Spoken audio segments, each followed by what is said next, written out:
দেশের সাংস্কৃতিক অঙ্গন ও স্থানীয় উন্নয়ন কার্যক্রমে নতুন গতি যোগ করতে আজ শনিবার 23শে মে ময়মনসিংহ সফরে আসছেন প্রধানমন্ত্রী তারেক রহমান।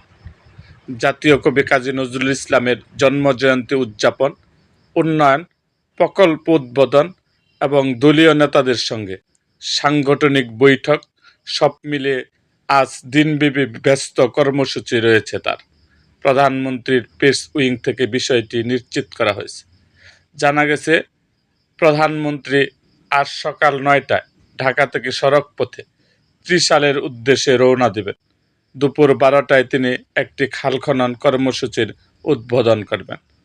পরে বিকাল 3টায় ত্রিশালের নজরুল একাডেমি মাঠে উদ্বোধন করবেন জাতীয় কবি কাজী নজরুল ইসলামের ১২৭তম জন্মজয়ন্তী অনুষ্ঠান। এছাড়া বিকালে ত্রিশালের নজরুল অডিটোরিয়ামে ময়মনসিংহ দক্ষিণ ও উত্তর জেলা বিএনপির নেতাদের সঙ্গে সাংগঠনিক বৈঠকে অংশগ্রহণ করবেন তিনি।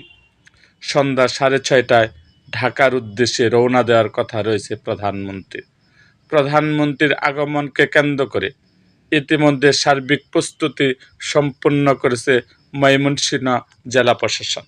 এরকম আরও ভিডিও পেতে এবং রাজনৈতিক অঙ্গনের নানা ঘটনা ও ইতিহাস জানতে আমাদের মুক্তাগাছার ইতিহাস মিডিয়া ইউটিউব চ্যানেলটিকে সাবস্ক্রাইব করুন এবং পাশে থাকা বেল আইকনটি বাজিয়ে দিন।